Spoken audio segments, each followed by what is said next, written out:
everybody! Hello! Welcome back to episode 4 of the Grandparents Podcast. We're joined by a special guest again today. We're joined by Rachel. Hi, Rachel. Hello. Glad to be here. Heck yeah. For those of you who don't know, Rachel is one of our friends and also a content creator such as ourselves, and probably most of our guests will be. But yeah, we brought Rachel on because we love her and we want you guys to know her if you didn't already. But yeah, so I'm gonna start with hard-hitting questions, Rachel, to get to know you a little. Hard-hitting questions. Just to get you going. Don't hit too hard. I won't. I'll be nice. Oh, trust me. No, Mousy uses the softball ones, and I'll come in with the really peaked ones later. Really easy now? Down. Okay, that would be surprising, freak. It's my journalism self. Come on. Okay, fair enough. But Mousy did broadcast, which means she was much more light on the end. Where I was like, I did broadcast too. I get it. Well, that helps me segue into my first question. How did you get started with content creation? Oh, goodness. So, this is going to be kind of an embarrassing story. So, when it was either 2010 or 2011, and I was really into Barbies. And my first channel was me making narrative videos with my dolls. Oh my gosh, is where you like just like set the camera up and then you'd like body act them? Oh my god, I love that. Yep. I would voice all of them, I would body act them, I would sometimes get my brother involved in it too. And it was pretty fun, but it took a lot of work. Is your brother younger or older? Younger. Oh yeah. If I had a younger brother, I would make him do stuff for me too. Be like, you're gonna help me with this. So like that kind of flourished into like Minecraft, or like where did it go from there? So my brother actually introduced me to Sky's Minecraft, and I got interested in all like the Team Crafted stuff, and that segued into me doing daily minigame videos on the Hive in 2013. I used to film videos on the Hive. They're all private on my channel now. Yeah, I had these two friends that I would do like these daily videos with. It was some of the most intense times. I will never do daily videos again. Never. Yeah, no. I couldn't now. Yeah, like, those are stressful. Not unless I'm just like filming them and like sending them off to someone and then like they're dealing with like the upload and stuff like that. And it was all me, and I was like with 13, 15 years old, and I was like, oh man. Oh my gosh. So and then continuing on in 2016, I started with role plays because I was inspired by Sam Gladiator and Gizzy Gaza, and went from there. And now we're here. So you started doing like full-time role plays, right? Like full-time content creation, like more or less. I was balancing it with college. Yes. So speaking of college, you went to college for writing, producing, or screenwriting? Okay, yeah. And is that like what you would think is your end goal? Like, probably, do you want to like step away from content creation eventually? And because playwriting technically and like story writing is like a form of content creation, I would think, in my opinion. I don't know, you guys could disagree, but like what's your, I guess ultimately, what's your dream job or goal? I mean, my dream goal is to get some of my musical theater pieces to New York. That would be really cool. And potentially even write a Disney movie. Those are like the two like that's things, like a Disney princess movie, like my dream. That would be so cool. Oh my gosh. And I feel like you're located on the West Coast of the US, so like you're kind of close to like LA and like where like I'm okay with saying that I'm in LA, like that. Okay. I'm pretty open with it. I just want to talk but to yeah, you. I'm in the LA area. I lived and grew up here, so I know things well enough. I I know used to things. do like background work, so I used to be a little bit involved, and then I went to college here, and Mhm. Mhm. so I think that's I'm like where I really need to cool. be for it, more Right. Yes. or less. Yeah. I'm really rooting for you. That'd be so cool to just like go to a movie theater and then like as the credits roll, like it's saying like who like scripted it or like who wrote it, and I just see Yeah. like your name and I'm like, that's my friend. Mhm. I And know them. hopefully if we listen back to this podcast in 10, 15 years, that'll be the case. You gotta manifest That's it. true. Right now. What we're doing right now is manifesting. You will I become mean, it's a worked writer for before for Disney. you, right, Mousy? Oh God. Yeah, it's worked in the universe works in mysterious ways, but it's worked kind of. I'm like, hey, this thing I want to happen, and then like either the indirect form of it will happen, or like it's moving towards that, and I'm like, we'll see. I don't want to jinx Yeah. it. Well, like as I'm Right. very, I say I'm a little stitious, but I feel like I'm superstitious. Very superstitious. Oh no. Kano Don't breaks sing, out you can get copyright. Kano breaks out into song and dance. Oh my I can do gosh. what I want. That's yeah. Well, that's very true. um well, speaking of story writing, what would you say is like your favorite story that you've written? Do you have one? Like it could be like a Minecraft Hmm. role play that you produce, or it could be like just a short story. But Um, the script that I just finished, so I've been for the past few months, I've been redoing a draft of a script that I wrote in college, Mhm. and that one's very close to my heart. As well as King's Fallen, which was Ooh. my medieval role play that I produced on my channel. Also holds a very close place to my heart because that was the one I basically started out with, and I ended it. I finished it, which is like A big super accomplishment cool. Yeah. in the world And Mm. of it had like RP. 2.5 seasons, and it was 2 seasons and a finale. Nice. That's more than we can say about some role plays, unfortunately. Uh, True. but the short or the story that you're revamping from college, can we know what it's about? Yeah, it's kind of it's a fantasy. It's Mm-hmm. about this writer who basically gets transported to her imaginary world that she came up with as a kid. And Ooh. she's basically helping to stop this curse and make amends with her ex-girlfriend and her mother. Hmm. Oh, that's really heckin' sweet. Oh my gosh. I Even if you don't publish it, I kind of want to read it. I'll put it on my Well, Goodreads. maybe it'll become a movie because I wrote in the script form. So, Oh, ooh, yeah, yeah, yeah, yeah. yeah. Ooh, kind of like Harry Potter and the Cursed Child, kind of like playwright, or like did you write it like more Like movie? movie. Oh, Yeah. oh my gosh, that's so cool. I like writing, but like I put too much detail into stuff, and then I get like burnt out. Like in high school, I was in my English class, I was supposed to write like we read like a book, and then it was like, okay, like make a short story based on like the theme or like an idea that you found while reading this. And I think it needed to be like I think they were like, yeah, write like a 3-page short story, and I wrote like 12 pages. Sounds about And right. I had like I Yeah. had 2 chapters, like it was a whole thing.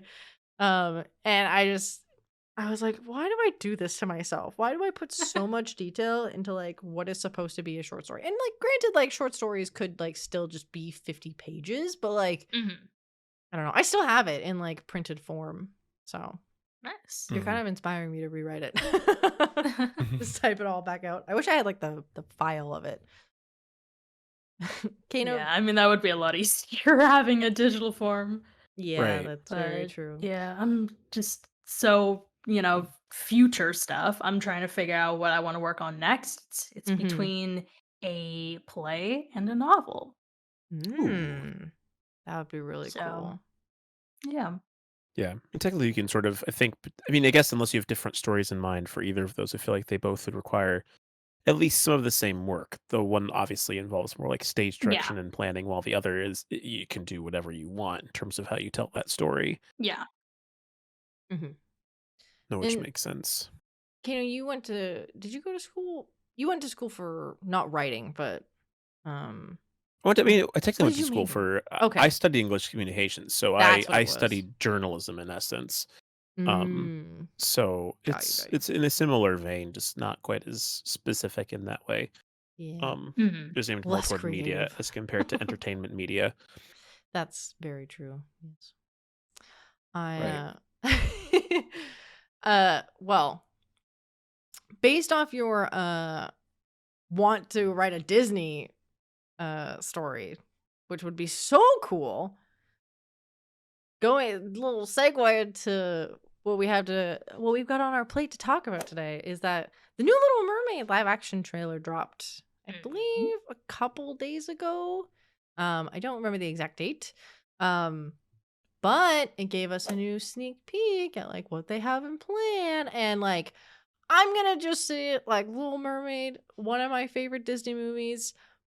I'm really hoping that like there's the CGI in it is like a little questionable to Yeah, me. I was thinking about that too. I was looking at some of the shots and I was like, I'm not sure about this. Little Yeah. Mermaid is my favorite movie, and I just Yeah, I was want to gonna see it say, executed well in live action. And Halle Yeah. Bailey is going to do very well in the role. Mhm. I can Oh already my say her god, voice is gorgeous. She's yes. gorgeous. mhm. Like I have no problems with that or most of the casting. Aquafina, ugh.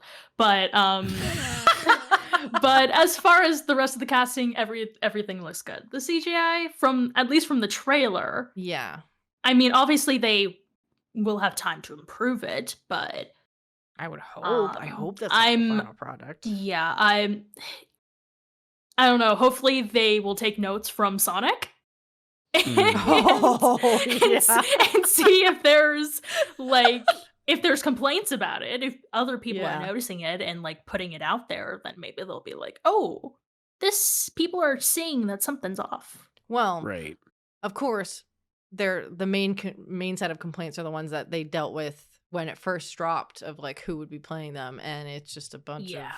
stupid stupid Mhm. people Yeah. that can't like separate like I don't just like it's a fairy tale. The mermaids can be whatever Mhm. color skin that they want to be or what they are. And Yeah, and you what know, like pisses me off go ahead, mhm. Messy. Oh no, I was just gonna say like if we're getting technical and geographical, like doesn't the Little Mermaid take like place in like the Pacific Ocean? So like you're like Uh, between is it Atlantic or is it like Pacific? Cuz I I don't know. cuz like I mean like either way like if it's Pacific like Either you're way, it could between literally could be anything. She's a freaking mermaid. Like, yeah. it Like doesn't matter. like just because like North America is like so dumb when it comes to stuff like that. I don't know. Just Yeah. stop I'm just going to say it. Stop being racist, okay? Yeah, and, like, Just I was gonna say, like, what pisses me off Mhm.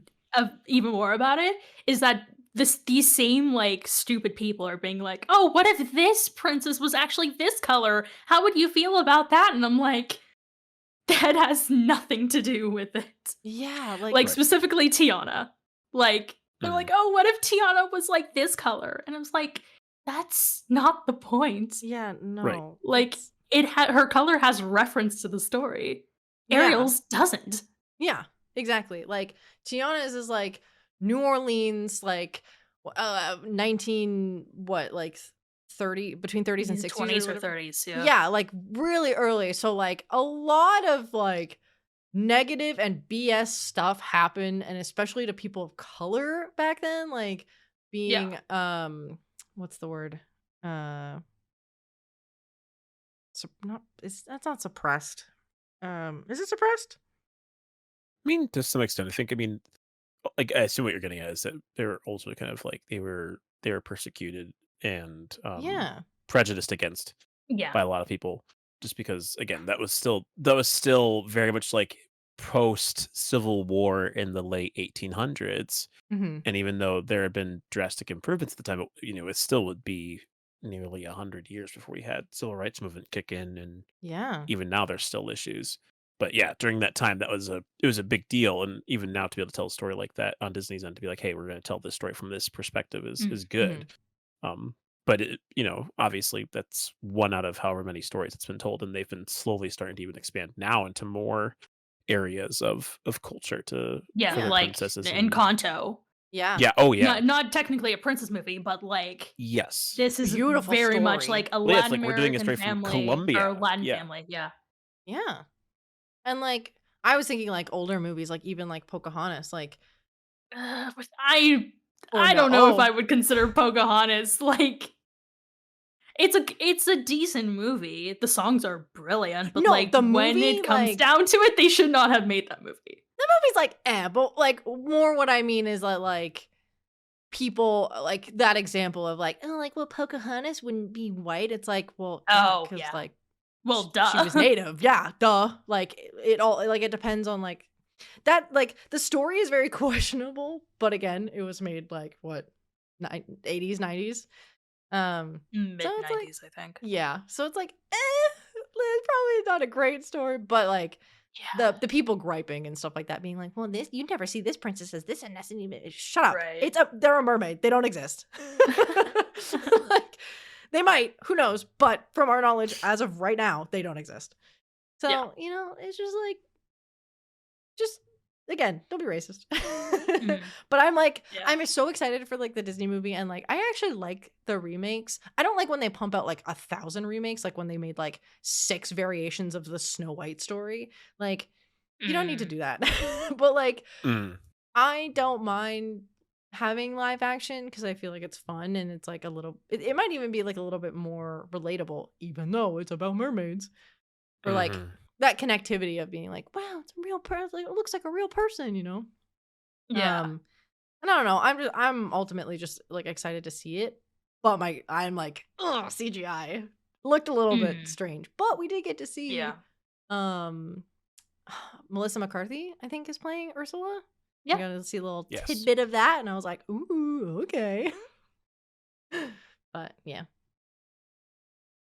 Kino, you have an Yes. update. Yeah, so this is not at all a clever segue whatsoever. But well, there's one thing in particular that I'm not sure if you had heard much about it, Rachel.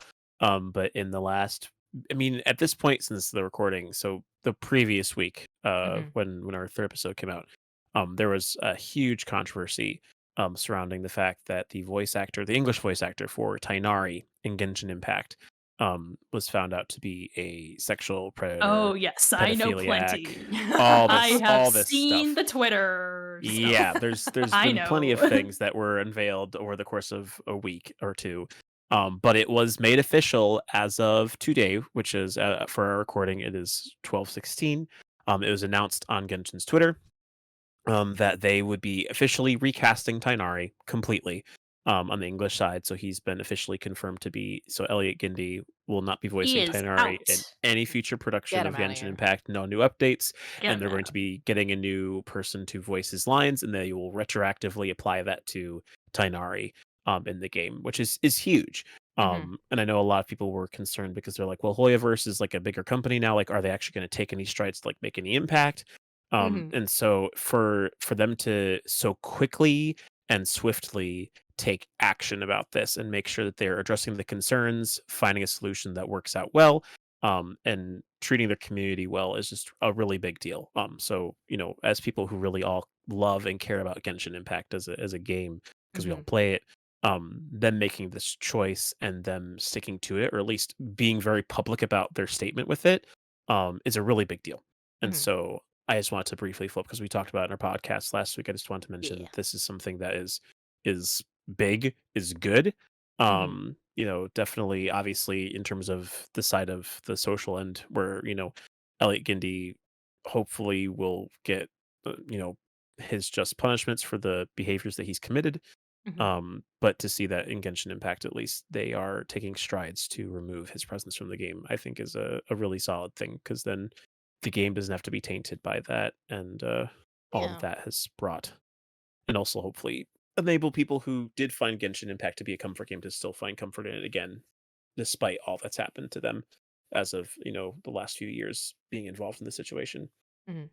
Thumbs Yeah, up, some guys. Good job. people yeah, some people just can't, they take parasocial a little too far. Yes, no, exactly. Yeah. And it's just, yeah, it's gets ugly all around. So again, as a reminder, we said it last week, we'll say it again this week. If anyone ever messages you Mhm. anything that seems a bit off, It's just don't. sussy.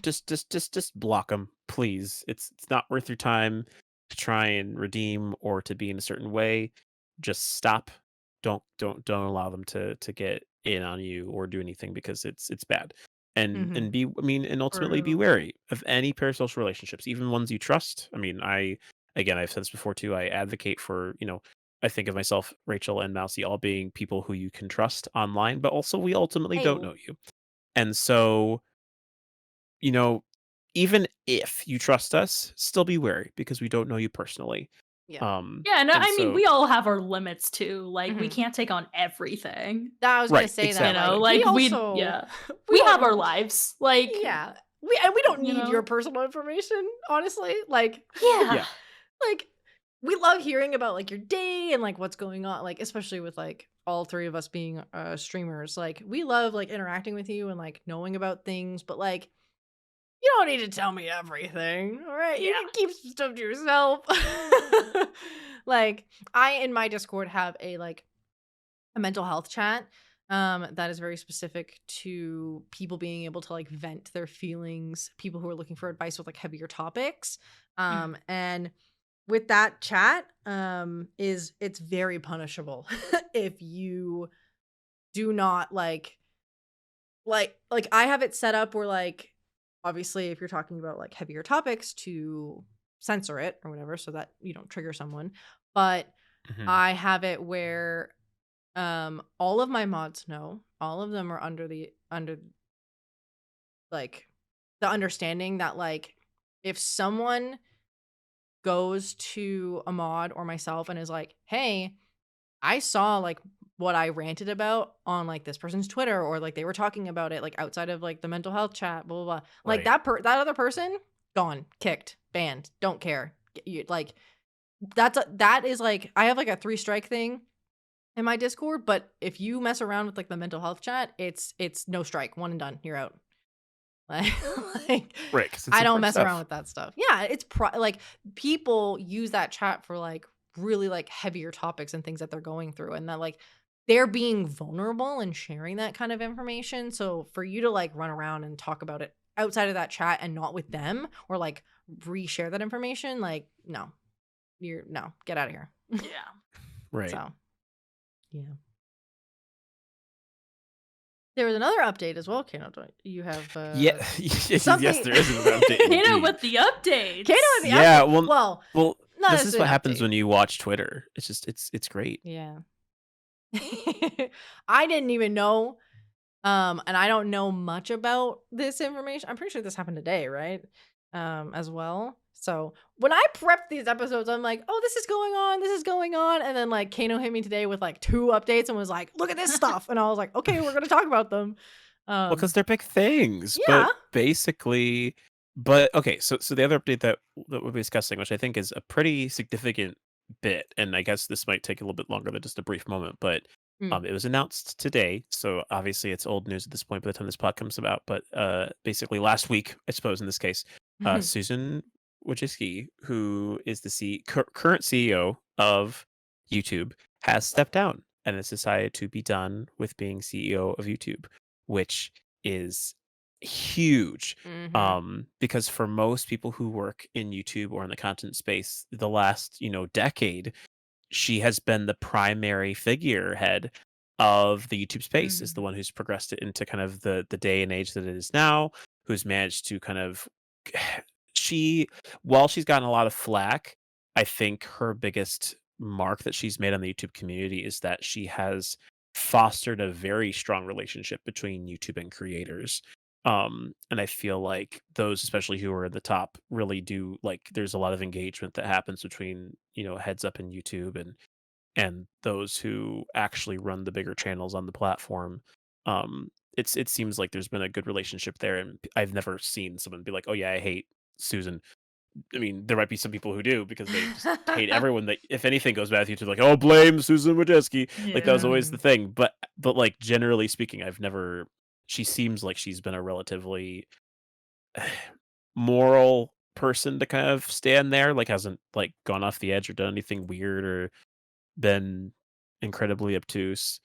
And so I guess just for me, when I heard that noise today, I was kind of like, wow, that's her time on YouTube has been there for as long as I've been aware of the space as a content creator and someone who's been involved in this, at all.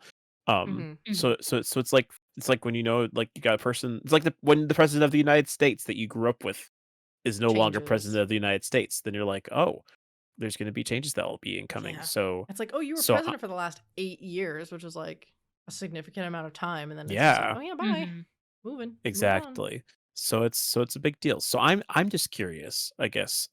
What are your guys' thoughts on this transition and what you think this is going to mean for YouTube for the future? As people who have worked in Mm. content creation and have been making content on YouTube, whether in the past or presently. Honestly, as long as Elon Musk doesn't buy it, I think I'll be fine. True. Very true. For Can, like me, like, Go ahead. yeah, for me, I don't really have an opinion of it. Because I like as a smaller channel, it really felt like it didn't really matter anyway. Mhm. Mm, Um, and that like we were kind of left on our own a bit.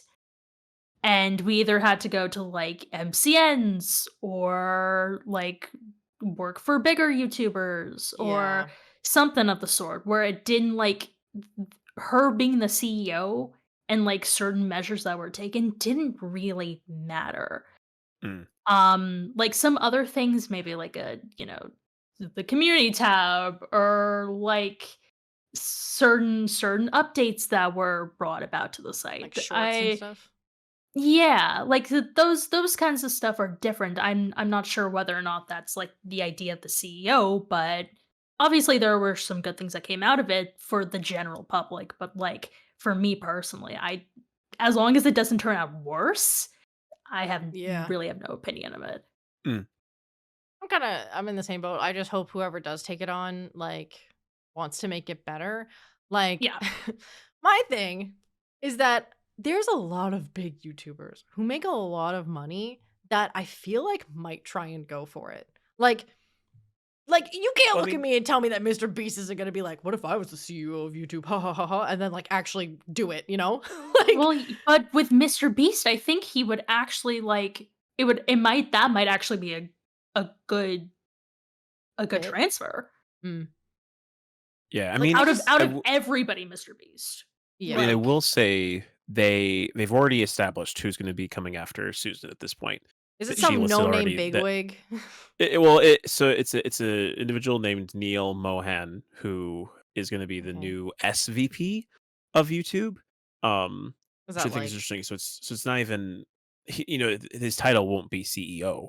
Which I Mhm. think is interesting. interesting. What does And so SVP mean? SVP, I'm looking currently here. It's funny because there's a lot of people who there's so many definitions. It's like it could be short for s'il vous plaît. It's like that makes no S'il senior vice president. Yeah, yeah, yeah. Yeah.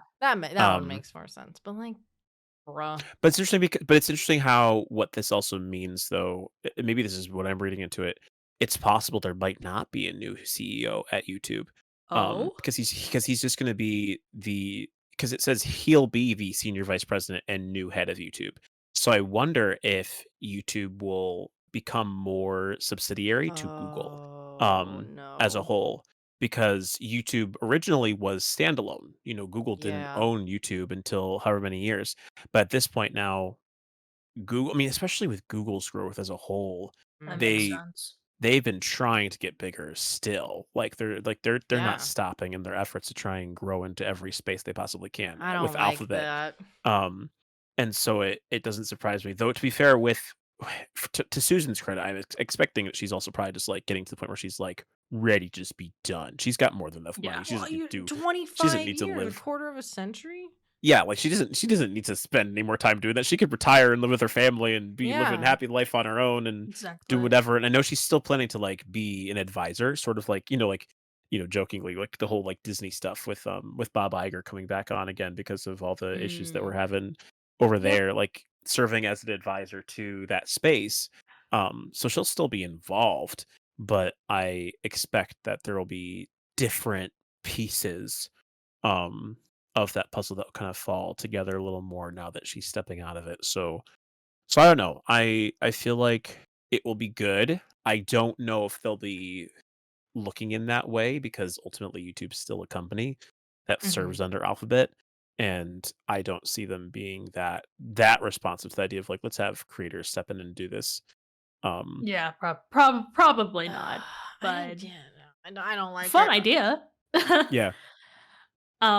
But yeah, it's like it's definitely gonna be interesting to see how they like push their growth, especially with TikTok rising Yeah. up. Yeah. And like I feel like TikTok is even more popular than like Vine was at its Oh, time. Oh, 100%. definitely. No argument there. I I think they've managed to stay managed to stay relevant overall. Yeah. Like Vine yeah. Vine was strong, but it still only had a very short-lived time span, whereas Mhm. TikTok has remained something people are interested in doing, even with the introduction of YouTube Shorts. I feel like people now are like, well, let's just do both. Why Yeah. not post to Yep. both YouTube and TikTok? I think it's Um, like really funny that like Vine was like, hey, these like really funny, like stupid skits. And like some people would do like lip syncing on them anyways. And then like yeah. Musically came out and was like, oh, we're just gonna do like lip syncing and like see how that goes because like that seemed to be like the most popular in Vine or like whatever it was. Um and then And that then that crashed and died. burned.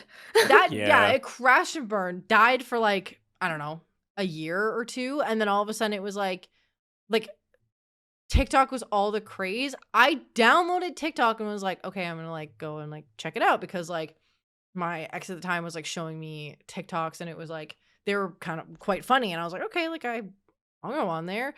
And then I like Mhm. signed in with like my Musically account and I was like, wait, what? Oh, So they yeah. literally just took like the bases and like the skeleton of Musically and they just like revamped it into Yeah. TikTok. So like I had when I logged back in, I had all my Musicallys that I had made and like privated. And like I had a bunch of liked videos Oh, that were wow. like deleted, but like some of them are still there from like 2017 or like 2018, 2019. And I was like, hello? Okay. Mhm. Okay. That's very interesting. Yeah, so they just like revamped Musically essentially. They were like, this didn't work. What about this one? We'll just keep doing new things with this app. Mhm. So, yeah. And now it's like I think one of the biggest apps Oh, currently. 100%. Yeah. Short form content is like really, It's really huge. popular. Yeah, it's huge with like our generation and every like Gen or what? Like not like millennials and under or like Gen what's Mostly older? Gen Z, Is Gen Alpha. let's say Gen Z is above us or younger? Mm, Gen Z is, I think, slightly younger than you guys. It's like my age Okay. and younger. Got you. Okay. gotcha. Yeah, but I don't know. It's just like it's short form content is like so big and like until like there's a shift of people wanting long form content again, like I think things are gonna like change very I think a lot's gonna change. Yeah, Mhm. especially on the YouTube scene. Like you can hmm spend like hours like scrolling on TikTok or Oh, like I watching a live stream on Twitch, but like it's I don't know, like with YouTube and even with streaming at some point, like it's only I don't know, it's people's one retention game. Yeah. are going down. Yeah. Yeah, I can doom Mm. scroll on TikTok for hours. Yeah. Oh my gosh. But speaking of change, phase 5 of Marvel is coming. Mhm. This like as we're recording this, it comes tomorrow. The Ooh. last movie of phase 4 was Wakanda Forever. Um and that came out a couple months ago. And Quantumania, which is the first Ant-Man movie, which is the first movie of phase 5 starts, and the next couple of years are going to be bringing a lot of movies. Now, Yes. I have an opinion from a friend of mine, and I very much agree with it, that like Phase 4 was the best. Like Phase 4 was like the best phase of Marvel. So I'm Mm. really like nervous to see what comes of it, and I'll put a picture up of like all the movies that are to come, but I can also read them out really quickly. Hmm. There is Ant-Man and the Wasp: Quantumanium, Secret Invasion, Guardian of the Galaxy 3, Echo, Loki season 2, The Marvels. So you have Captain Marvel and Miss Marvel teaming up. Mhm. You have a new Blade movie, Ironheart, Agatha Coven of Chaos, which I think that might actually be, I don't know if that's the like change title, but I this picture's from like the Comic-Con when they released all this, so I think that might have Hmm. changed to a different title, but you have an Agatha movie coming out. You have Daredevil, and then another Captain America, because you have like oh, what the heck is his name? I know his first name is Sam, but the person who plays Falcon took, Hmm. like, spoilers if you haven't watched Phase 4, but brought up like the mantle of Captain America. Right. Well, So, that was technically Phase 3 with Endgame. well, Endgame was Phase 4, I'm pretty sure. What's it Phase 4? I'm pretty sure, yeah. Cuz I think it was like each Avengers movie was a phase. I'm pretty Oh. sure. I thought Infinity War and Endgame were kind of in the same. Well, like Endgame, he gives the mantle up, but Yeah. then in Falcon and the Winter Soldier, like in the show, he Oh, very he like much it steps. technically takes Yeah, it. like Okay. he steps into that role. Like the whole the whole arc of that show essentially is like Mhm. him trying to like accept like him and Bucky trying to like accept the fact that their friend is gone, and like that Captain America, like that legacy can't like won't ever live again, and like Right. dealing with like people of color, and like how people don't see like Captain America as like a person of color couldn't be like the symbol of America, and it's just like it Right. deals like in touching on topics like that, and then like he kind of steps into that role officially. So I think this is like a movie to like, I don't know, action movie to show it off kind of thing. Mm. Mhm. But like, what are your on the movies that are coming out and the shows that are coming out? What are your guys' thoughts on them? Because I'm excited, but I don't know if it's gonna live up to Phase 4. Well, for me, to be honest, I have not seen any of Phase 4 yet. Mm. No, you spoiled None a of whole bunch of them. stuff for you. Oh. I just spoiled So so much.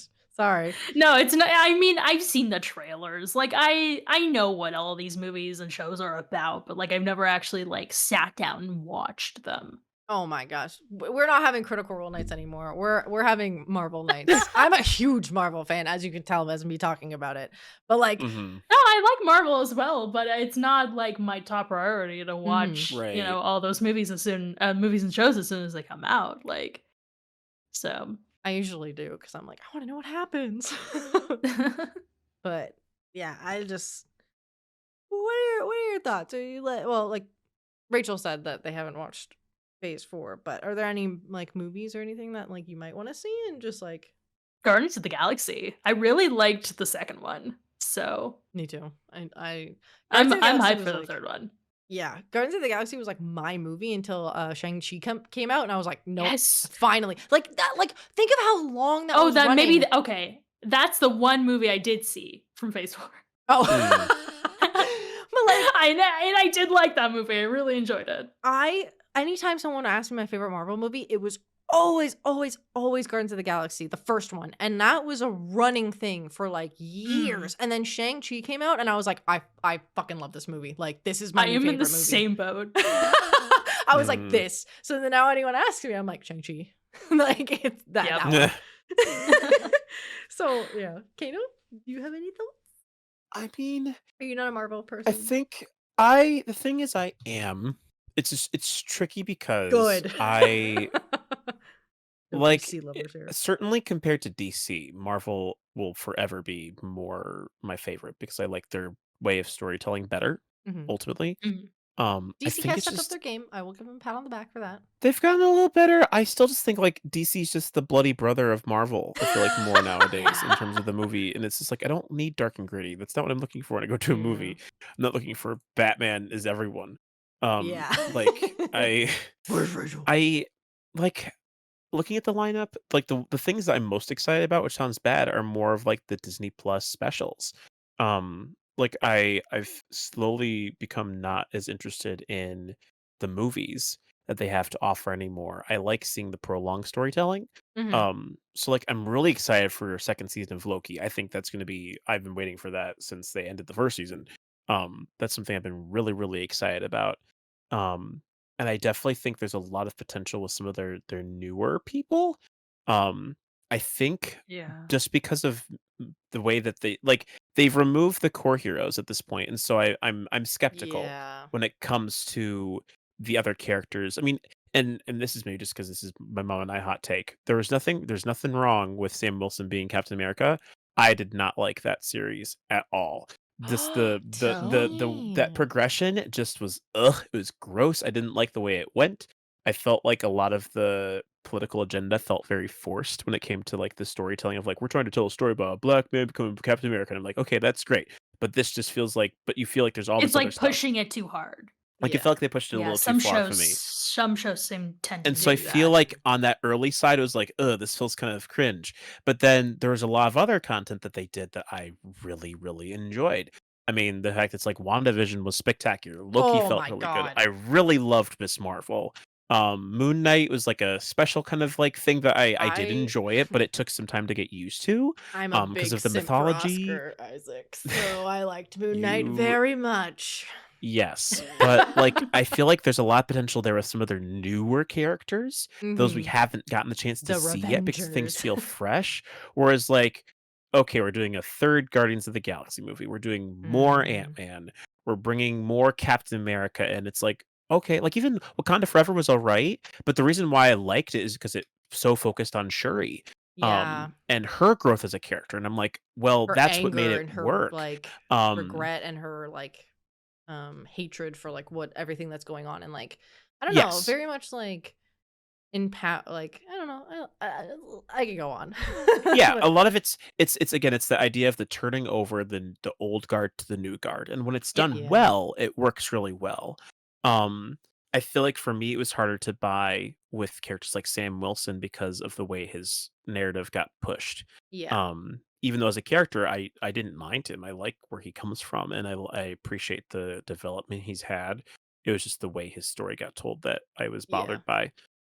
Like even She-Hulk, like I Oh, She-Hulk full was series, I really phenomenal. enjoyed. Finale, I was like, "Ugh," this is the part that, like, made me, like, not like the series Yeah. quite as much. I liked everything else up to the very end when it felt like they had to be like, "Let's be meta," and then I'm like, Yeah. I "Ugh, get you. ugh, you broke Why the are you 4th doing this? wall a little too I hard, man." I'm gonna go to little side tangent. I will be very quick. The one gripe that I have about the Captain America timeline, because I don't mind Sam being like Captain America. I do agree with you, and like I think it's an issue that they definitely needed to touch on, but it was like very pushed. But I don't know if Mhm. that's just because they were expecting their like fan base to like maybe not get it or not be educated. I don't know. I don't know what they're doing over at Marvel. But my biggest gripe, okay, is the whole thing of Captain America and the Winter Soldier and like or like Bucky Barnes, just their whole friendship of like, oh my god, we're best friends, and then like you go off to the war, and then you get turned into this like sleeper agent, and then like I'm gonna go do this and I'm gonna save the world.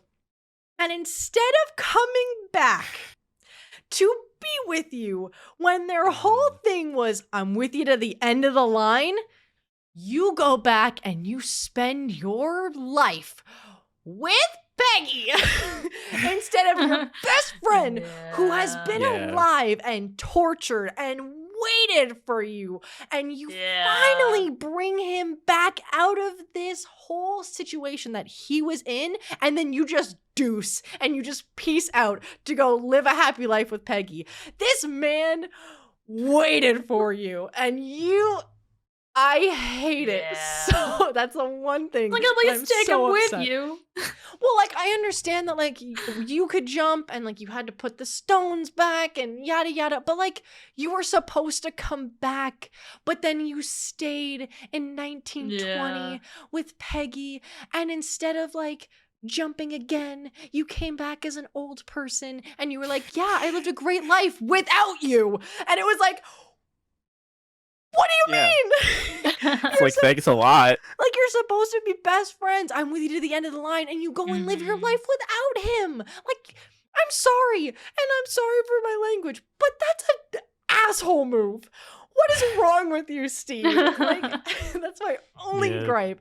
With regards to the timeline, I hypothesize that Guardians of the Galaxy 3 is like a closure movie to maybe even give closure to like the Quill storyline. Yeah. So, and then maybe the Quantumanium. I feel like Ant-Man is always going to be relevant because now you time travel. Now you have this ability to jump through time with this whole with the whole quantum realm, and like being like how they like successfully like, well, not, I say successfully, but like 90% like understand like what they need to do and all that kind of stuff. Like, you open a whole world of time travel and other timelines in other universes, which like Loki the show touched on. So I feel like Ant-Man is always going to be relevant because you have this like flexibility and like leniency when it comes to like the storytelling. Oh yeah, no, definitely. I mean, which is ironic because in the original Marvel comics, Ant-Man was one of the founding members of the Avengers. He was one of the most important characters Yeah, and then of they that just time. shafted him. And then they shifted him, and now he's just the comic relief. I mean, again, Yeah. Comic Paul relief Rudd, and the fail-safe great for guy. stories. He's doing a fine job, but like, I love but Paul then Rudd.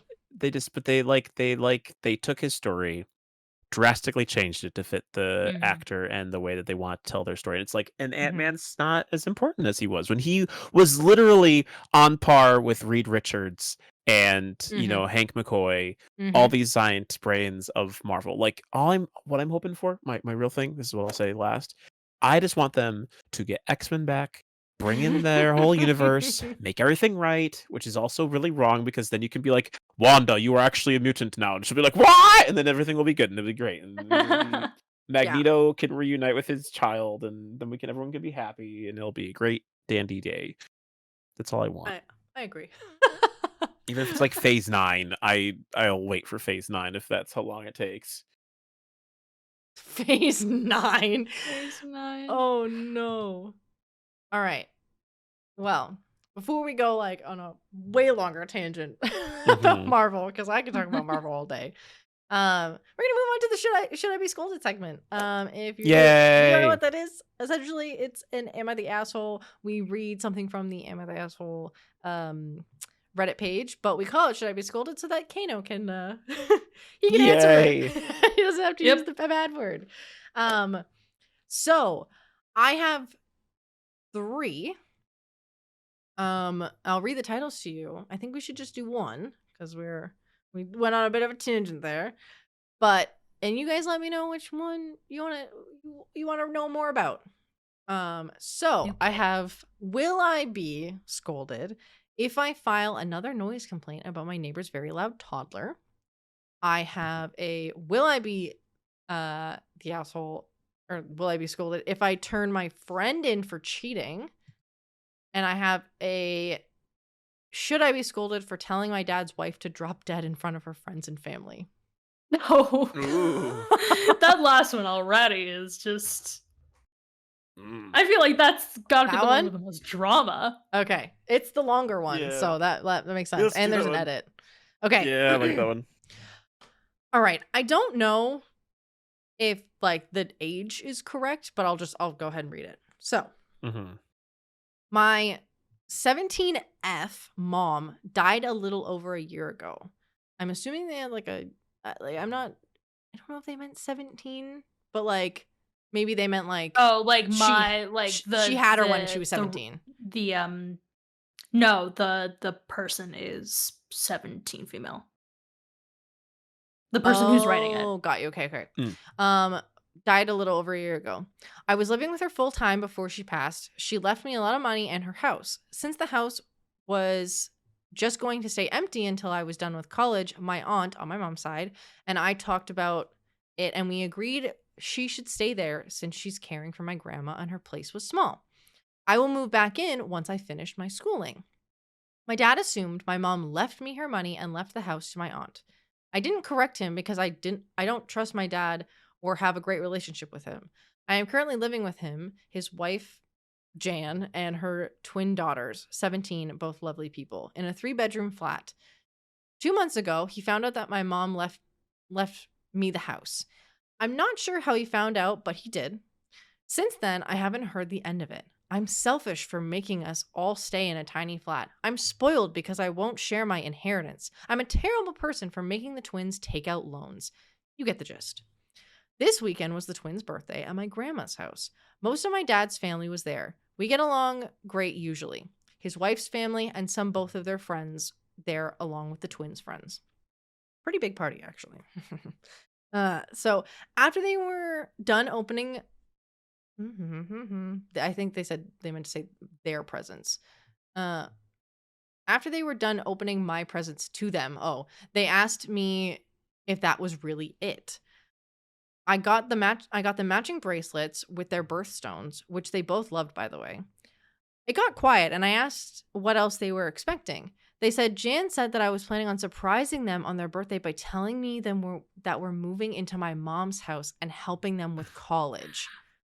My grandmother asked Jan if this was true, and Jan started in on me again. She asked what she could do to make me stop being a bitch, pull my weight, help out, and be fair. I told her she could drop dead. My mom died for me to get all these things she wanted to give her daughters. She wanted me to give to her daughters.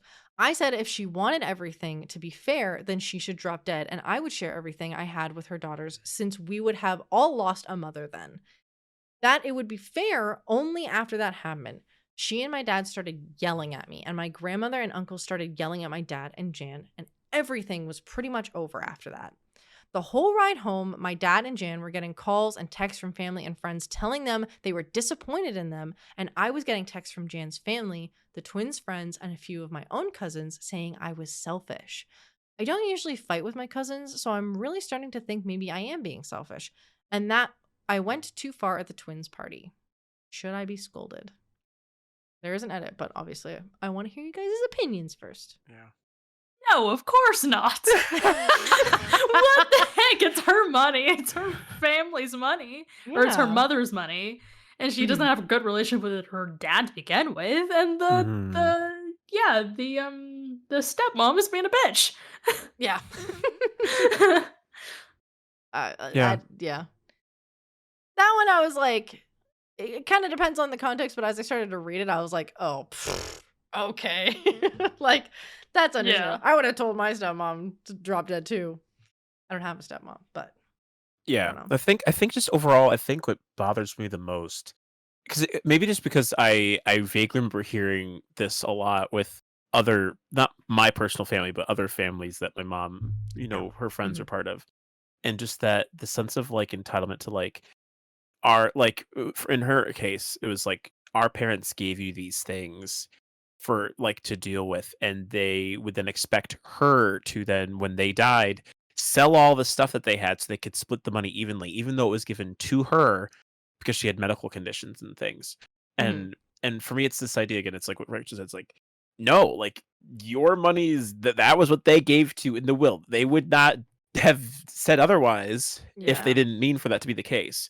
And so to effectively not only like to not only be almost like aggressive about asking, but then to use the kids as a means of trying to guilt her Uh-huh. into giving the Yeah. money by saying, Like "Oh those poor yeah," daughters. like that'd be Yeah. They awful were if you've so been told excited like too if they didn't like know. yeah, because they were being used, and then of course then just proceeding to be like, "Well, yeah, you should." It's like that's so wrong. That is Yeah. so wrong, and I can't blame her for that, especially when it doesn't even sound like in that family that the people are very happy with the parents either. It sounds like her grandma's like, well, yeah, that's that, she's on her side, which is like, Well, okay. So Yep. it so I seems I that, think like sorry to cut you off. I was just gonna it's say that fine. it seems like the grandma, like the adults, like the grandma and the uncle are the ones that are like, no, like you're being selfish, like shut the hell up. But then all the kids, all the cousins, the other daughter, like the Yeah, twins, like they're the ones that are being like, now you're Mhm. being selfish. Like, because they want the money. yeah, Yeah. like, bro, get a job. Like, Get a job, bro. sorry, I hate to be that Like, it's like not type of their mother. person. No, Yeah. and I hate to be that like way, and I feel like the older we're getting, like we're falling into those like same things that our parents did, but like I can see that like I can see both sides of it where like the younger generation like might seem like really lazy or like they want to do anything, but like at the same time like if they work or Mhm. not, they're never going to be able to afford stuff. So like I get Yeah. both sides of it, but like don't be like that. Don't be like I have no money and you got money because your mom died. I'm entitled to that money. Give me it. Right. Right. Give me. It's like, hello? Are you trying to get smacked? No. Leave me alone. Gosh. Oh my gosh. If my mom or like I have a pretty small family. It's my sister, my mom, my stepdad, and my grandfather. That's it. That's all I Mhm. have left. So like when my grandfather dies, I'm sure that my sister and I will like we're his inheritance because his kids aren't alive anymore. So like Mhm. if my mom, and I don't think that she would, genuinely, but knock on wood, but if she did and she was like, "Oh, you got money from your papa. Like, can I have some?" I'd be like, "No. I'm investing this money so that I can like buy a house in 10 years or whenever he like Right. whatever time span or whatever. Like go away. No." Like, if the person who is asking for the money didn't already get the money, there's a reason that they didn't get the money. Yeah, if you weren't in the will, tough shit. Like Exactly. that's not my Mhm. problem. So, God. But you both are correct. They were voted not the a-hole. There is an update or an edit. They said, "Thank you guys so much for the support. When everyone who usually backs you up says you're an a-hole," sorry, they put AH, and I was like, "Huh?" It's hard to believe you're not. But as some of you guessed, my cousins heard the whole inheritance and got greedy, and that's why they Mhm. sided with them. I was getting texts asking for money from them for these past few days. I am moving in with my grandma on my dad's side. She picked me Oh up this goodness, I was morning. just thinking that. Yeah. She picked me up this morning and we've been moving my stuff instead of going to school today. The twins talked to their friends and they have texted their apologies. Although I'm not going to pay for their whole college experience, I think I'm going to help them buy books and with on campus living. They really had my back Mm. on this, and that's amazing. I'm going to NC, North Carolina, with my dad. Yeah, that sounds right. Yeah. North Carolina with my dad. He chose her over me, and I don't see that changing anytime soon. So it was really so the Oh, step no it was contact. NC, no contact. oh no contact. I'm going no Oh. contact with my dad. He chose her over me, and I don't see that changing anytime soon. Damn.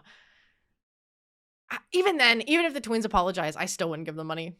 Because I feel like at that point, I feel like they're playing me again. I feel like they're like, "Oh my god, I'm I so sorry. Like, we didn't mean to be like I mean, that." And then like she hope, you know? I'm I'm gonna be devil's advocate for the twins though, because it seems like they were always nice to her. Mm. And like it's very sweet of the writer to like still like give them something despite their like stupid mother. Mm. Yeah, I get it. So, Cause I would have been like, if my mom did that and I found out, like, I would be upset with my mom, not like continue to be greedy with it. And oh, I'm sure they probably were, but like mhm. the writer out of the goodness of their heart was like, "Oh, like these girls don't deserve to like be in this position with their mother. I'm going to help them out a little Mhm. bit." Got you. Yeah. Um, yeah, I see your point. Yeah, and the Um, twins don't have much of a choice in the matter. It's their mother. So it's not like they mhm. can go no contact with her. That's very true, cause that would be Right. like their stepdad. So like the twins like would have that as their stepdad, and like we don't know like that side of the situation. Yeah. Well, if you guys want to put your input in, you can tweet us at Grandparents Pod, or you can let us know in the Discord, or as a comment under the Podbean in the comment section. Let us know what you thought of that. But we're gonna move on to more questions now, but these are a little bit more personalized to us. So, Rachel, as our guest, would you like to pick the first question? Ooh. Little Q&A I mean, segment. we were talking about movies, and Mhm. I'm seeing this question, and I'm like, I have an answer for it. So, what would you Ooh. change about your favorite TV/movie series that was adapted from a book or game? And or what game/book would you like to see made into a movie/TV show? So, for me, I have a real big grip against the second Maze Runner movie Oh. because they literally changed the entire flippin' thing. And I am pissed about it. Still to this day. See, I never read the Maze Runner movies, and I liked the movies, but I can completely understand where you're coming from. If they changed it 100% from the book, like I trust you, and that I would be annoyed too. Like, it was the same kind of premise, but they, like, flipped the characters. Like there was a certain these two certain characters were supposed to be with, like, the opposite group, and then they ended up being with the same group that they've been with, and I'm like, "This is not how it's supposed to happen." Oh my And it, like, ruined the rest of the movie for me. Like, the first one and the third one were fine, but, like, the Yeah. second one just, like, it gets me. Yeah. Yeah. What was that one called? Second one? Because you Goodness, have what Maze Runner, and then you had the second one, and then the third one was Scorched Trails, right? No, second one was Scorched Trials, third one is Death Cure. Oh, okay. Yeah, Oh, so I they was changed really that into one. those books. The Scorched Trail So scared the fuck out of me. There was a scene where they're like running down that hallway, like in the mall, and they're running down Oh, the back, yeah. the hallways that like line the back of stores so that you can like go and throw like trash out and stuff. They were running down Right. that, and I was like freaking out because I was like, oh my god, oh my god, oh my god, oh my god. And then they like closed the door successfully or something, and then like there was like a jump scare, and like one of like Mhm. the zombies or whatever, the infected, like jumped out and was like right in the screen, and they had like all the black like dripping from their mouth. I was like, no, fuck that shit. I was like, hell no. Freaking kids movie too. Yeah, what the hell? What's wrong with you? Right. What about the wrong second with part? you? What's wrong with you? What about the second part? What's a gamer book that you want to see turned into a movie or show? Good question. Ooh, there was this book series that I really enjoyed reading as a kid, Mhm. called The 39 Clues. Yes. Never Yes. read it. And if that was turned into a TV show, I would be in love. It's like the perfect idea for a TV show. That would be intense. Hmm. I never had the chance to read it, but I had a friend who was really into it. He's always like, "You should read this. You should read this. You should read this." Yeah. I just never had time, and I was like, No, why?" very good book series. Very long though, but very good. Mm-hmm. And if it hadn't already been a show, I would have said Series of Unfortunate Events and or the Oh yeah. what's the goodness? There was one that just came out on Netflix a few years ago. The one with the orphan. There was another orphan one. Uh. Mysterious Benedict Society. That's the one that I was thinking of. Okay. Ah. Got you. I've never It was watched on it. Netflix. It was Disney Plus, but I still have yet to watch it. But like, if that was also one of the books, the book series that I read growing up, and like Okay. the fact that it's a show now is very very cool. Ah, Mm-hmm. gotcha. Personally for me, there, when it comes to like books or games, obviously, like there's things that I would want like the Harry Potter movies to like touch on more than they did in the book, or like The Witcher, for instance, like the whole reason why like Henry Cavill is like leaving the production of The Witcher was because the writer started to stray away from the game's content. And like he Oh. didn't want anything to do with that. He was like, no, we should stick to the source material. And they were like, no, we're gonna change it. So then he's like, okay, then I'm not being The Witcher anymore. And I'm like, Mm. I approve. But and for the latter part of the question, a game that I would want to see made into a TV series is currently airing, which is The Last of Us. So I'm like pretty happy Mm. with that. Yeah. I think Detroit Become Human as a show Ooh. would be so cool. Mm. So cool if they could do it right. But that isn't a linear story, it's a choice based, so they'd have to pick and choose the route Right. that they would want Yeah. to take. But yeah, I just that would be my answer. Gotcha.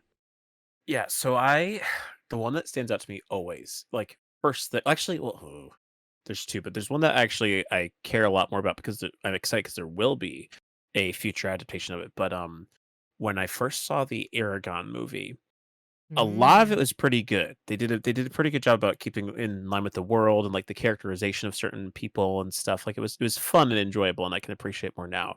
But the one thing I hate is that in the way that the original books went, you didn't find out that Arya was actually a princess until book 2, Eldest. But in the Aragon movie, they made you find out at the end of the movie that she's a princess. And it bothered me so much because it removes the context of a whole other book of all the secrets and things that you get to build up this whole like big dramatic reveal that's like, nope, she is the princess of the elves and this whole big thing. And it's like, and they just stripped it away just to savor it because they're like, we're probably not gonna make another movie of this, so let's just put this detail in here. And it's just like, Yeah. why would you do that? Why would you make that a thing? As a kid who loved the Aragon books, that was really frustrating to me. That they made that change because it's like you could have just left it. You could have just left it alone and not worried about it, but instead you had to throw it in there. And so I would Right. definitely want to go and change that and remove that detail for sure.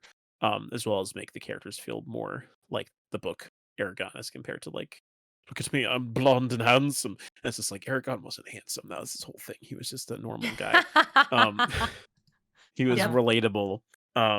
So that was something I personally thought of immediately. Though a second candidate would be the Inkheart movie was atrocious for a book series that was so Yeah, good. I loved Inkheart They too, changed and that then the movie movie so was, much and it sucked. It yeah. sucked.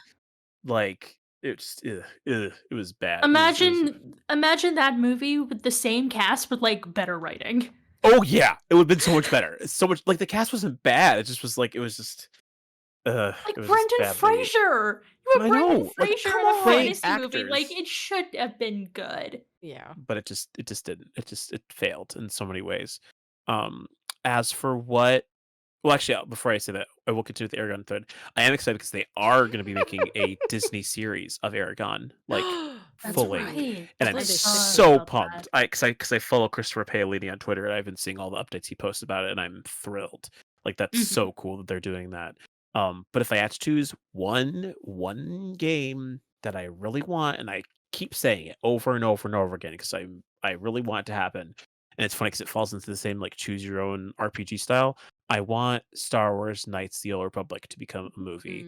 I want to see the characters that made the first like big leap into Star Wars extended universe become like they're canon at this point. They're there, they exist in other games, but they've never like crossed the line into like movie history.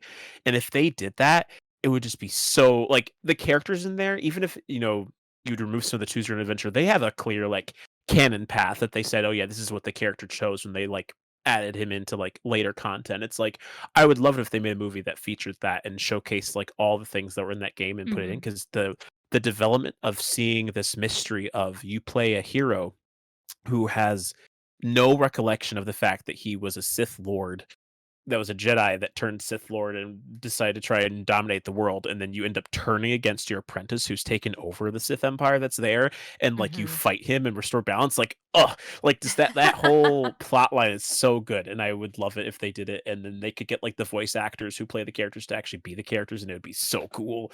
And it's just that's something I would personally really enjoy in Yeah, my that head.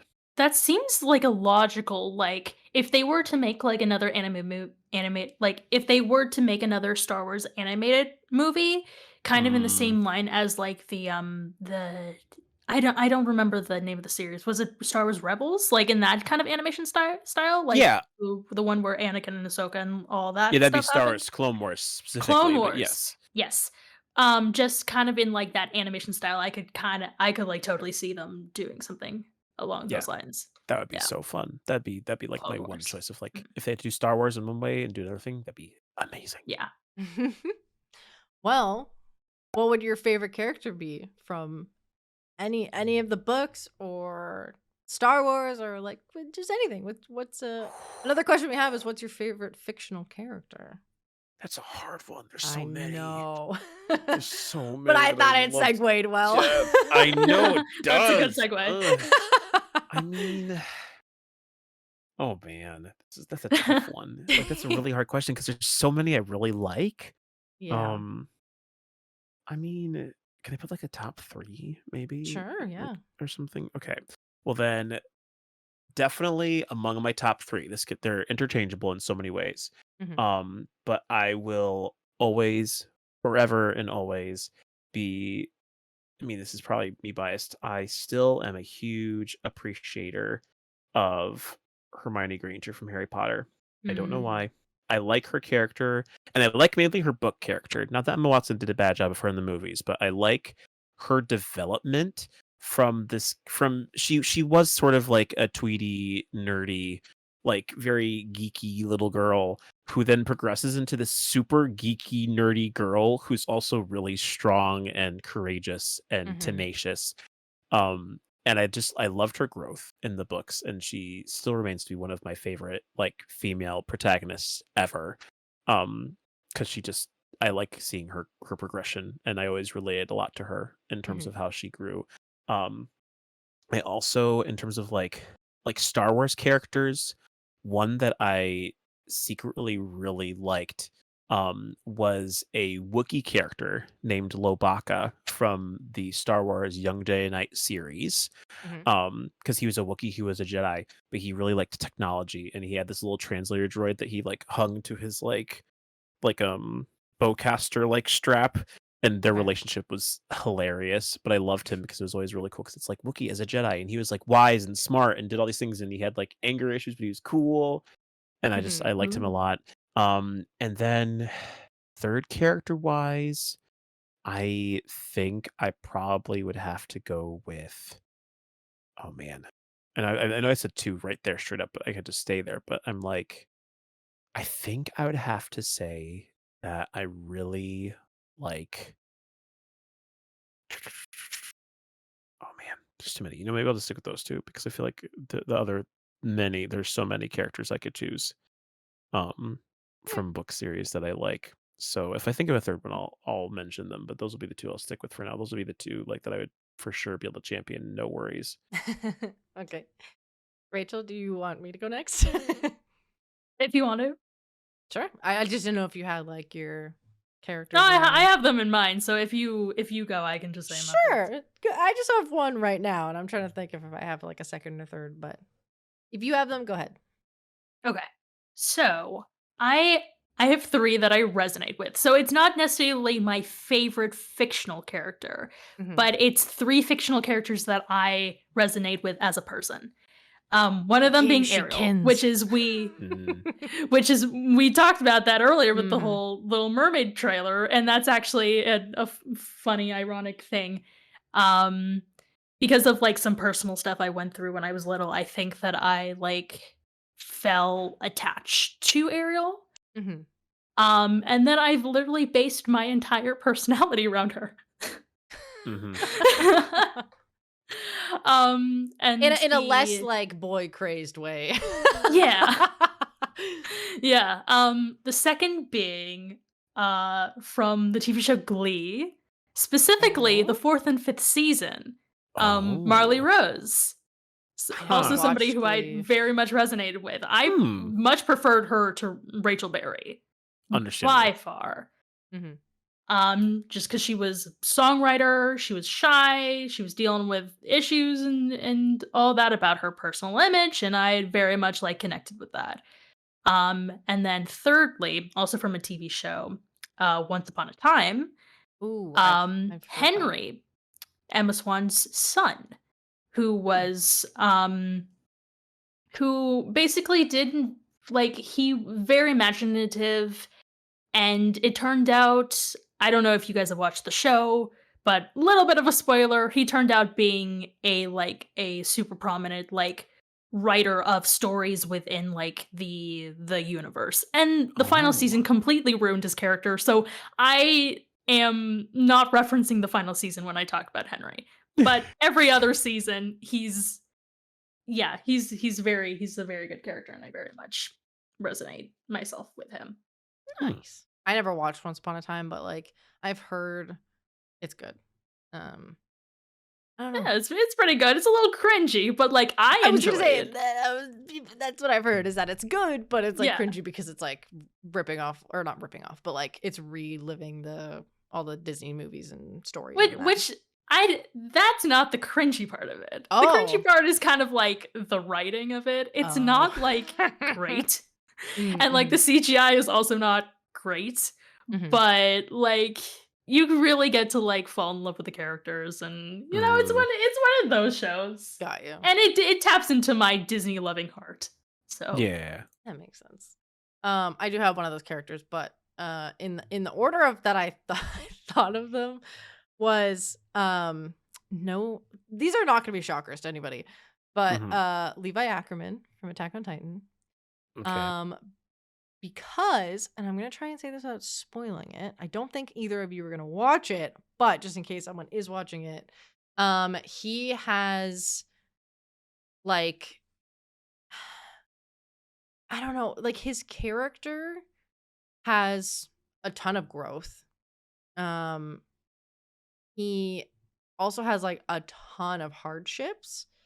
Um, there's this like again, I don't want to spoil it, but there's like said to be this curse or something that like he like starts thinking is true and like I don't know, he's just like always it sounds bad. He's always getting the shit out of the stick, but like is Mhm. still the strongest and like continues because of this to continue, like he continues to get stronger and stronger. And by the end of the series, he has like one main goal. And to see him fulfill that goal and finally be at fucking peace, like Mm. is so satisfying to me. And I'm really hoping that they can portray that in like the upcoming season 4 part 3 part 4 part 5 part 18 of season 4 because apparently they don't know how to make a movie. um Mm. my other characters that I really liked was Damon Salvatore Oh. from the Vampire Diaries, because throughout the series kind of similar situation, he kind of gets like the shit out of the stick, but like at the same time, like he is like the best, like out of all the villains in the show, because he's like the main villain of like season 1 and season 2, which like you're like, oh, a main character that like carried all 8 seasons. You would never think that like he's the villain, but like he was the villain in like season 1 and 2, and he was the best villain of them all. Like like all of his stuff was so calculated, and like everyone underestimated his like intelligence and like his like quickness on his feet of like to adapt to a situation and turn it into his favor. And if it didn't work out into his favor, he'd always get revenge, and it would always be like amazing revenge that like, yeah, it might not be the most like ethical thing, like it might just be like revenge of just literally killing the person, but like Mm. it was a thing of like he'd always get, if he wasn't one step ahead, he'd always get the one up. And like, I don't know. I just like I love him very much. And then I had a third one and now I can't remember what it was. Mhm. I think it was from a game, but I can't quite remember at this moment. So, It's just like I'm characters who like have like who make smart choices, even if they're like getting Immoral. shit on, basically. Yeah, like Mm. they make like I don't know. They're like the heroes. I like anti-heroes very much. Very, very much. Oh, Wanda. Wanda's my favorite Marvel character. Oh. That was it. Like she could be considered like an anti-hero, especially with like her Mhm. movies and stuff. But like, I don't know. I love her. She's so strong. Like even though she makes like bad choices or choices that might seem as like childish or selfish or whatever, like she lives with so much like guilt and pain. Um and she's just like I don't know, she's very like on her own, and I love her because like no matter like what happens, like she keeps going. Um Mm. I don't know, I like that perseverance, you Yeah. know? Yeah. um I will ask one more question because I think we'll be able to answer it pretty quickly because it's just a would you Mhm. rather. So I will say, don't think too deeply on this. I kind of have my reasoning just like by reading it, but the question is, would you rather live in a world where your favorite food is illegal, uh, or have zero health problems for the rest of your life, but lose a random memory each day? My answer is the latter because I already lose a random memory every day. My brain is on like a 30-second refresh rate. So I'm constantly losing memories all the time. So I would be good with like no health problems. I would very much, and like if that's for like the rest, like it says for the rest of your life. So like I feel like that also pertains to like old age. So like Mhm. would I just die because my body like can't keep up? But then is that a health problem of like my body shutting, like would my body ever shut down, like those are like the questions that I have. But even if I Mhm. could just like not like lose my hearing or my eyesight or have like weak lungs when I'm older and like have to be on like a respirator, like or like have an oxygen tank, like that, like I would be cool with that, like no brittle bones, like no health problems, no arthritis, no Mhm. dementia. I would take that any day if I just lost a random memory. Cause like, yeah, like I want to keep like like my memories. Which I feel like I might also know Kano's answer based on this question. But like but like my thing is like it doesn't specify what memory. It says random memory. So it could just be memories that like end up not mattering, you know? And if I'm like surrounding myself with the people that like I like if I stay friends, for instance, like with you guys for like the rest of my life, Mhm. you guys like I don't want to put the responsibility on you, but like if I forget something, you could just be like, "Yeah, this happened," and I could be like, "Oh, sick. All right, yeah, yeah, yeah," and then I'll have that memory. I'll have the new like I can envision the memory in my head then, you know, instead of Yeah. recalling it. But Mhm. anyway, what would you guys pick?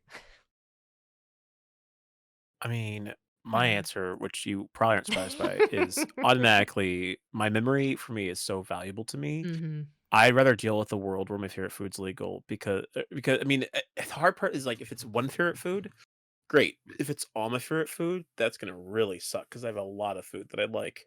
Um, but at Mhm. the same time, I would rather deal with that sort of external pain and be able to not worry about my memory being lost. I mean, I guess the hard part is I will say situationally, just because you live in a world where your favorite food's illegal does not mean you won't necessarily still have forgotten memories. I feel like the question's a bit biased in some ways. There's not really Mm. any benefit to having your favorite food be illegal. Um, like you don't get any benefit out of that. But like In the if you same eat way. it, then like you get arrested. Yeah, I but feel like like there should be a but to that's like that. I mean, that's just it's like not like life or death. It's not like Yeah. yeah. you're like if if it illegal means it's like it's like a little misdemeanor, and then you get in prison for a little bit just for eating some food. It's like whatever. Mhm. I think there should have been, like, a but to, like, that first Yeah, the former like part there of should that. have been like a positive side of it. Yeah. Yeah. Or, like, they, like, specify if it's, like Mhm. yeah, it's illegal, like, you like illegal as in like I get a slap on the wrist, or illegal as in like Right. I get beheaded? Like, Yeah. like what is the Yeah. severity of this illegal action? Which kind of Yeah. goes into like my thoughts about it as well. I am gonna agree with Kano on this one. In terms of like, I would rather like not have like certain foods because like the randomization of what memories you lose, like if it's completely random, there is like that percentage that you would lose a very key memory. Mm-hmm. That's true. And I don't think I would want to risk that. Yeah. I'm think just it- so worried of dying. No, and I Like, think oh. that that's Yeah. totally different That's always perspective. the I think Yeah. it's and I think Rachel can appreciate this as someone who really value I say the word lore keeping, but in the sense of like I like storytelling a lot.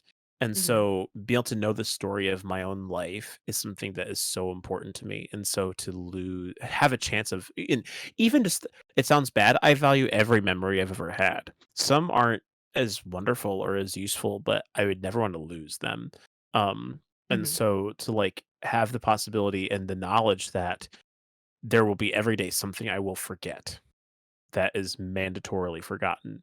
That would be so devastating to me. I'd be sitting there eating my Yeah. favorite food, knowing that I might not remember that's my favorite food the next day, and that would suck.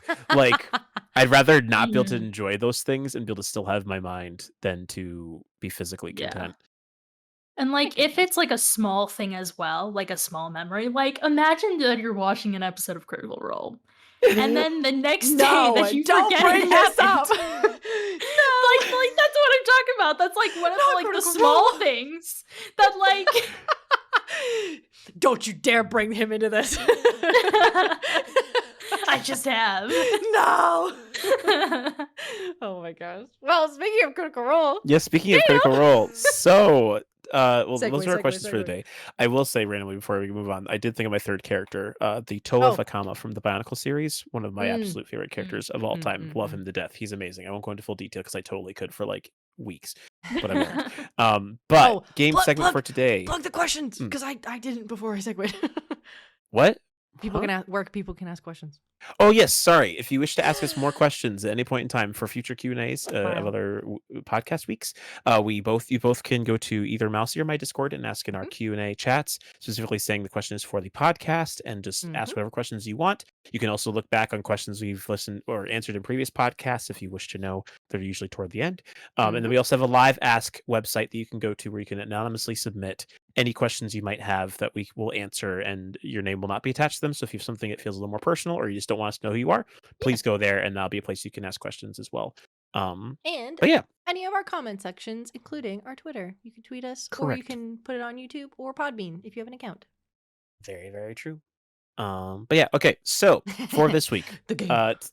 I am in charge of the game section, and because of the fact that I knew Rachel was going to be here as a person of interest as our guest this week, I have specifically made this week's questions and game all about Critical Role. So I've gone a little bit dipped into some of my uncomfort zone, even though I know of Critical Role. I'm not as intrepid with it as any of my other friends, you both included, who know about this. But basically, today's game is going to be I'm going to ask 5 different questions. They're multiple choice questions. Most of them I kind of have some general knowledge about, but not specific knowledge. And we're just going to And see if that's you guys can okay. get it right based on the trivia. So I'll give a nice little paragraph and then you can answer the question accordingly. Okay. Are we allowed to Um, look at the Okay. doc at the end, like what our answers could be, or do you want us Yes. to just? Oh, definitely. Okay. You can look at the doc as well. I've Okay. I've made sure to randomize so you can look at it as a Okay. reference. It won't reveal anything to you, though. Of course, Mhm. I'm sure you guys will automatically know all the answers to anyone. Anyway, so it's just Mousy's like, we need to get back and win this week, and I'm like, oh, fine. Guess I can do something that's a No, little no. easier I for just want to you. preface before I started this. He was worried about playing a game that he doesn't have like a lot of knowledge on, like the content, and I was like, no, that's okay. Like even if you don't know a lot of it, like we could still get it wrong. But like I was like, we should do the Critical Role game because like I'm on a losing streak right now, and I need I need this, please. Yeah, she needs something more positive. Okay, Yeah, so please. I guess we'll start off with question 1 then. All right, so again, these are all Critical Role related questions. So if you don't have any idea what they're from, then you should look into Critical Role, people who are listening. Yes, All get started right, with the so one-shots and the campaign. yes, Or sorry, press one-shots, and then you can watch the animated series, and then you could watch yes, campaigns if you want more long-form content. exactly. But all right, question 1. So, in the city of Avalier, in the Age of Arcanum, this was a prominent storehouse run by Guildmaster Nidus Okiro. Hanbadas were produced en masse here, and it served as the primary financial institution of the city. What is the storehouse's name? Is it the Silver Scarab, the Emerald Eye Patch, the Golden Scythe, or the Diamond Dagger? I have Who gets the answer? We both get to answer. And then Golden Scythe. Golden Scythe. Okay, that was pretty easy one. That was Golden Scythe. That's Couldn't okay. really trick you there. That's all right. Hopefully these questions get more difficult as we go. We'll find I out. was gonna say I see numbers, and I'm like, no. Yeah, you're welcome. Yeah, this numbers. So, all right. Question 2. Time works differently in Exandria. Rather than having 365 days in a single year like our world, there are this many days in an Exandrian year. The numbers listed are: is it 311 days, 272 days, 395 days, or 328 days? Oh no. I don't know this one. I don't either. I know their my weeks work guess- differently. Like, Yeah. their weeks aren't 7 days; they're 13 days. I think is a Incorrect. week. They are indeed 7 days a week. Oh, I thought. Oh, they just have extra things, extra weeks. They're different holidays. Unless this Critical Role Mhm. wiki is absolutely incorrect, Oh, no. then It that'd be the usually case. isn't. The fans are pretty strict when it comes to that kind of information. I think it's longer than 365, so I'm gonna say 395. I don't know why my gut is telling me 328. All right. My guess. I'm locking I in. may be wrong though. Are those your I answers? don't know this one. Yeah, I'm locking in. I'm gonna lock mine in too. All right.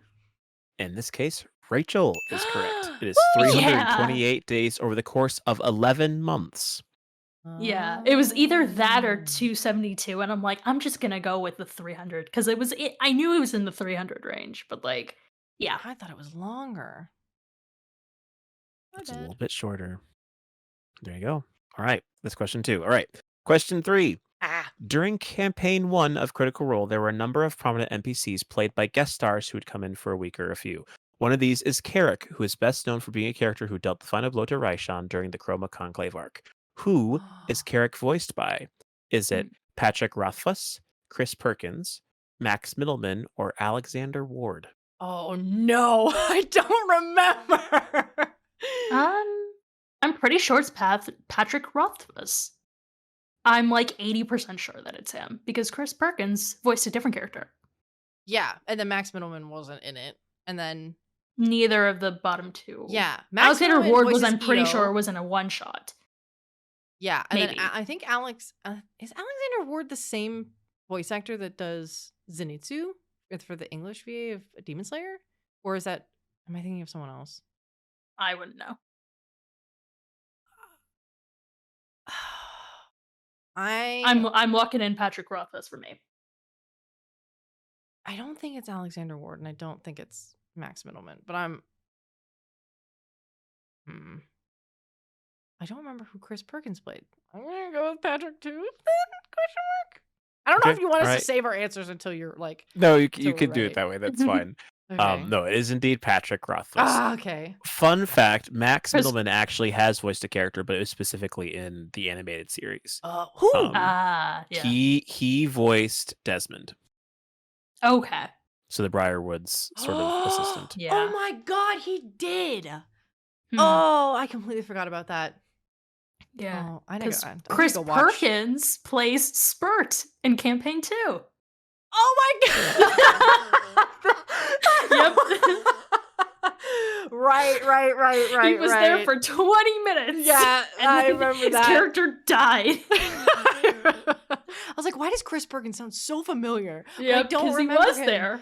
Yeah, because like Patrick was like in like one or two or 2 or 3 episodes like when they were like Yeah. trying to get that stuff done. Mhm. And I was like, what? I was like, Chris Perkins like wasn't in there. Yeah. But I'm gonna look up Alexander Ward after this. That Yeah. name sounds familiar. Yeah, all these characters, all these voice actors have been involved with Critical Role at some point in time. So that's where all these names come from. Okay. But all right, question 4. Okay, wait, hold Af- on. Mhm. Hold on. I just read the beginning of this. This is 100% spoilers for campaign 1. Just want to let you guys know, if you were interested in watching Yeah. Critical Role, I will put a timestamp where you can skip forward if you don't want to know the pretty much the ending. Just saying. All right, continue, Kato. Sorry. Just All wanted to right, put that in okay. Okay, so after Vox Machina defeated Vecna in 8112 PD, Scanlan Shorthalt used his free time to write down the epic stories of Vox Machina from the first meeting to the saving of the world and everything in between. What is the name of the book he penned?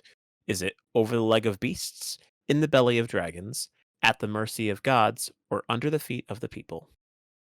Locking in the belly of dragons. Yeah, that was mine. I was like, Yep. it's either Belly of Dragons or Mercy of Gods, but I was like, no, I think it relates back to what we just watched. But In the Belly of Dragons. That would be correct. Heck yeah. It is. All right, question 5. Final Explorer's question. Guide to Wildemount is a source book for Dungeons & Dragons 5th edition. Wild Set in Mount. Wildemount. Wildemount? Wild Fine. Mount. Yeah. Wildemount. Wow. It was published in March 17th of 2020. In this source book, one of Matthew Mercer's originally homebrewed concoctions, The Vestiges of Divergence, was made semi-canonical. Which of these vestiges remains undiscovered in Critical Role? Is it the Spire of Conflicts, the Star Razor, the Wreath of the Prism, or the Kiss of the Changebringer? Only one? I don't know this one. I mean, obviously not the Star Razor. Multiple answers? No, only one Which of these has been vestiges? undiscovered in Critical Role. Because it says which of these vestiges remain undiscovered. So is it a Yeah. multiple choice? It's multiple. No, so answers, or only just one of them has been undiscovered. Only one of them Like, has been undiscovered. all the rest Everything of them else are has undiscovered. been seen at some point in time during Critical Role's run. I Well, have my answer. not necessarily in the run.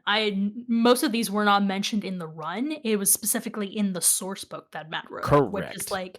a lot of information that is not shown in the campaigns. Yes, but what I mean to say by all of this, at least in terms of what is mentioned, is that at Yeah. least when I did my research, 3 of these have been specifically mentioned during campaign. Only one of Okay. them has been not mentioned during campaign. So that's Okay. why I think I saved it know. this way. I have my answer. I have my answer as well. Okay. Okay.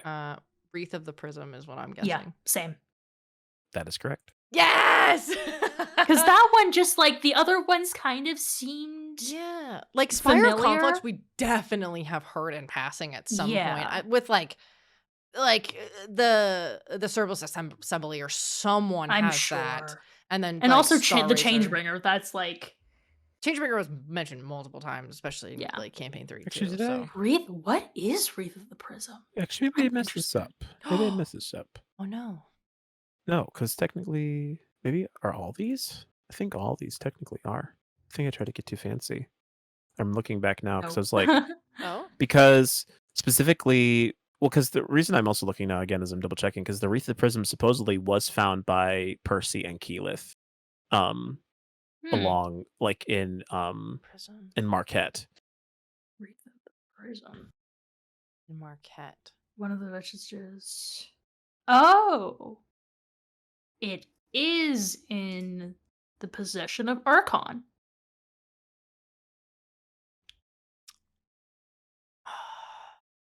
So I think I may have puzzle pieced myself out too far as trying to make sure I could. Which one was it?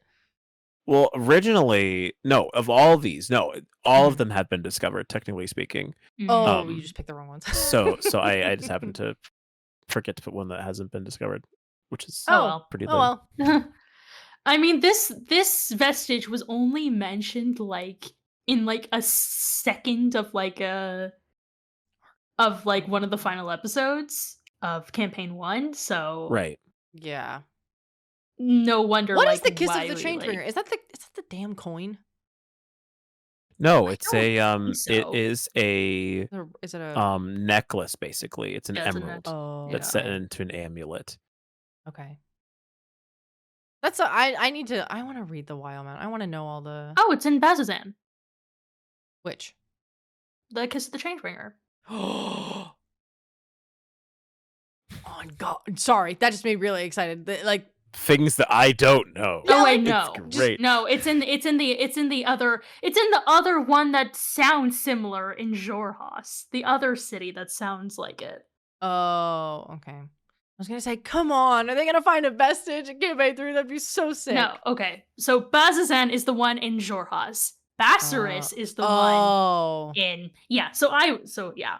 Got you. Well, Yeah. how many points? Wait, I got So the second one technically wrong. speaking, if you discount the one that I messed up, you got 3 points. No, 4 points, Mousy, Mhm. and Rachel got all questions. 5 out of 5. Rachel won. Let's go. Stupid year calendar. I legitimately guessed on that one. Yeah, I did too. I just thought the Yeah. weeks were Very longer, but fair. I was mixing it up, but yeah. I had to pick some question that might be a little bit hard. I wasn't sure how the VA one would go, so I was pretty impressed that you guys Mhm. got that one pretty well. Hey. Yeah. I know Oh, my guest yeah. stars. I know my guest stars. Yes, you do, which is good. But yeah, if any of you all who are listening ever have any suggestions for games, feel free to mention them. We have shifted off of our Genshin for this week. I'm trying to broaden my horizons, but it's hard when the Genshin one feels a bit more original, and I can be like, yes, Mousy and I can both feel good about this one. But there could be a week sometime down the road where we'll have someone on who maybe despises Genshin or doesn't care for it, and you never know. At that point, I don't know if we want to ask a Genshin question. So we'll see how that goes. But yeah. Well, I feel like that concludes everything. But I will say before we go and I do my little end spiel, Rachel, is there anything that you would like to plug or talk about before we end the episode? I guess I'm gonna real quick plug my Twitch channel. I stream on the Eden SMP with my lovely friends here. Hello. And yeah, I'm live 2 days a week, and it's a fun time, and I love Eden SMP. And go listen to more of the podcast if you haven't listened to any of the other episodes. Like, You're so highly sweet. recommend. You're so cute. Thank you. Well, thank you, Rachel, for being here. We really appreciate it. I had a really good time, and I loved hearing your thoughts and opinions on things. We're hoping to have more guests in the future. If you want, if you have a specific guest in mind, you can also leave that in a comment or let us know in our Discords of I really want to see this person on the podcast, and we will try our best to make it happen. And if you have any questions, anything like that, you can tweet us or ask us in the Discords. And all the links for everything will be down in the YouTube description. So if this comes out in the morning and you're kind of unsure about something, it comes out on YouTube later in the evening, and you can go and take a little peek or a little gander, or you can or I'll put them under the episode when it tweets out. I'll put any necessary references that we needed. Last week we had we were talking about mics and stuff like that, so I put mic suggestions or the mics that we use underneath, so you can check those out if you were looking to get a new mic, that kind of stuff, But any final words, Kano? I think just a lot goes on in the world all the time. And just remember that you are loved and cared about, and that nothing is more important than you. True. Which I know sounds like a really True. selfish thing about it, but hey, I mean, in the one sense, you are. I don't know. That's something. Take care of really, yourself. It sounds very Yeah. irreligious of me, but nope, you're important. Don't forget it. Don't you let yourself ever fall into a pit of despair. True. It's not worth it. Well, And is it Thursday yet? Oh God. We love you guys very much, and is it Thursday yet? But we do love you. Be good people, do good things, and we will see you in the next episode. Bye, guys. Bye, everyone. Bye.